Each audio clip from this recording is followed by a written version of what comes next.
Hello বন্ধুরা, নতুন বছরে সবাই আনন্দে থাকো, সুস্থ থাকো, এটাই ভগবানের কাছে প্রার্থনা করি। আজ বাঁধাকপির একটা রেসিপি নিয়ে চলে এসেছি বন্ধুরা, যেটা আমি রুই মাছের মাথা দিয়ে করেছি। দেখো, একটা বড় সাইজের রুই মাছের মাথা নিয়ে নিয়েছি। খুব ভালো করে আগে ধুয়ে পরিষ্কার করে নিয়েছি। তারপর এর মধ্যে আমি পরিমাণ মতো নুন এবং হলুদ দিয়ে খুব ভালোভাবে মাখিয়ে নিচ্ছি। দেখো, আমি নুন হলুদ মাখিয়ে নিলাম। মোটামুটি 15 থেকে 20 মিনিট রেস্টে রেখে দেব। তারপর রান্নাটা শুরু করছি বন্ধুরা। কড়াইতে পরিমাণ মতো সর্ষের তেল দিয়ে আমি মাছের মাথা দিয়ে দিলাম। আমি রুই মাছের মাথা নিয়েছি, আর মাথা বেশ বড় সাইজের মাথা। দেখো, উল্টে পাল্টে খুব ভালোভাবে আমি মাছের মাথাটা ভেজে নিয়েছি। এবার তুলে নেব। মাছ ভাজার পর তেল অনেকটাই কালো হয়ে গেছে। তার মধ্যে কিন্তু আমি আরও কিছুটা সর্ষের তেল দিয়ে দিয়েছি। এর মধ্যে আমি ফোড়নে দিয়ে দিলাম 2টো তেজপাতা আর 2টো শুকনো লঙ্কা আমি ছিঁড়ে দিয়ে দিয়েছি। নেড়ে চেড়ে নিয়ে এবার এর মধ্যে দিয়ে দিচ্ছি সামান্য জিরে এবং গোটা গরম মশলা, এলাচ, দারচিনি, লবঙ্গ।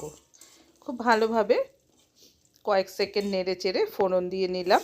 এবার আমি কিছু নতুন আলু কেটে নিয়েছি, ভালো করে ছুলে নিয়ে হাফ করে কেটে নিয়েছি।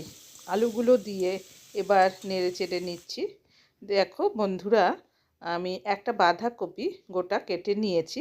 কেটে নিয়ে গরম জল করে তার মধ্যে আমি ডুবিয়ে রেখে দিয়েছি।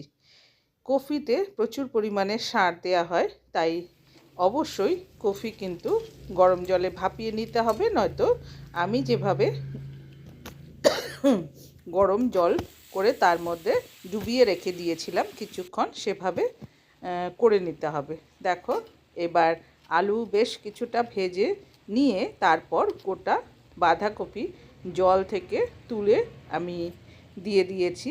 এর মধ্যে দিয়ে দিলাম 7-8খানা চেরা কাঁচা লঙ্কা আর স্বাদ মতো নুন এবং হলুদ।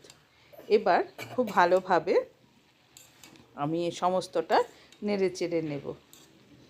বন্ধুরা, এখন বাঁধাকপি কিন্তু খেতে খুব ভালো লাগে, আর সেটা যদি হয় মাছের মাথা দিয়ে, তাহলে তো আর কথাই নেই। সত্যি দারুণ টেস্টি একটা রেসিপি, মাছের মাথা দিয়ে বাঁধাকপি। আমার তো খুব ভালো লাগে বন্ধুরা। তোমরা কে কে পছন্দ করো আমাকে জানিও। দেখো বন্ধুরা, বাঁধাকপি আমি বেশ কিছুটা সময় রান্না করে নেওয়ার পর দেখো প্রচুর পরিমাণে জল বেরিয়েছে।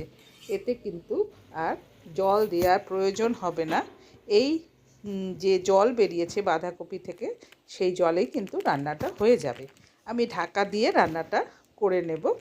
একটা মশলা তৈরি করে নেব। নিয়ে নিলাম 1 টেবিল স্পুন ধনে গুঁড়ো আর 1 টেবিল স্পুন জিরে গুঁড়ো।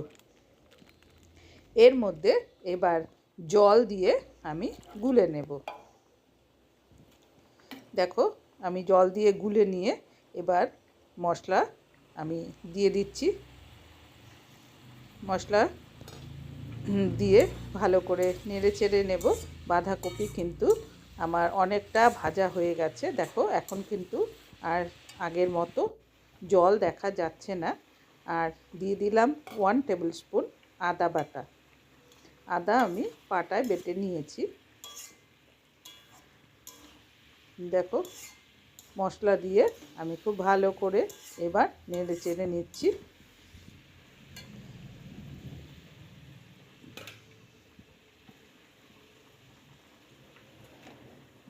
দিয়ে দিলাম ভেজে রাখা মাছের মাথা। মাছের মাথা দেওয়ার পর আবার ভালো করে নেড়ে চেড়ে নিচ্ছি। আর বন্ধুরা, মাছের মাথাটা কিন্তু আমি ভেঙে দেব। ভেঙে না দিলে কিন্তু মাছের সেই রকম গন্ধ পাওয়া যাবে না। মাছের মাথা আমি ভেঙে দিয়েছি। এর মধ্যে আমি সামান্য চিনি দিয়ে দিলাম।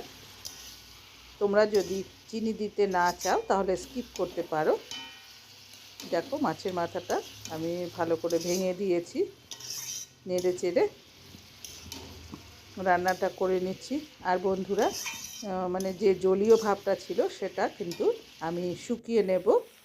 রান্নাটা প্রায় শেষ পর্যায়ে। আমি দিয়ে দিলাম গরম মশলা পাউডার, হাফ টিস্পুন মতো গরম মশলা পাউডার দিয়ে খুব ভালো করে আমি নেড়ে চেড়ে নিচ্ছি।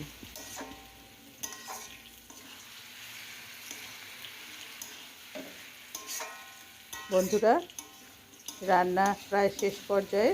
নতুন পুরনো সকল বন্ধুদেরকে অসংখ্য ধন্যবাদ। আর নতুন যে সকল বন্ধুরা আমার ভিডিও দেখো অথচ আমার চ্যানেলটি সাবস্ক্রাইব করোনি, তারা অবশ্যই আমার চ্যানেলটি সাবস্ক্রাইব করে পাশে থাকা বেল আইকন প্রেস করে দেবে। তাহলে আমি ভিডিও আপলোড করার সাথে সাথেই তোমাদের কাছে নোটিফিকেশন পৌঁছে যাবে। বন্ধুরা, আমার রান্না কমপ্লিট হয়ে গেছে। এবার আমি একটা পাত্রে তুলে তোমাদের সার্ভ করে দেখাচ্ছি। দেখো, এটা কিন্তু বেশ লোভনীয় একটা রেসিপি। দেখতে যেমন সুন্দর হয়েছে, এটা খেতেও কিন্তু সত্যি খুব ভালো হয়েছিল। তোমরা সকলেই বানিয়ে থাকো, তবে আমি যেভাবে বানিয়েছি সেটাই আজ তোমাদের সাথে শেয়ার করছি। ভালো লাগলে অবশ্যই লাইক দিয়ে দেখবে বন্ধুরা। আর সকলকে জানাই অসংখ্য ধন্যবাদ।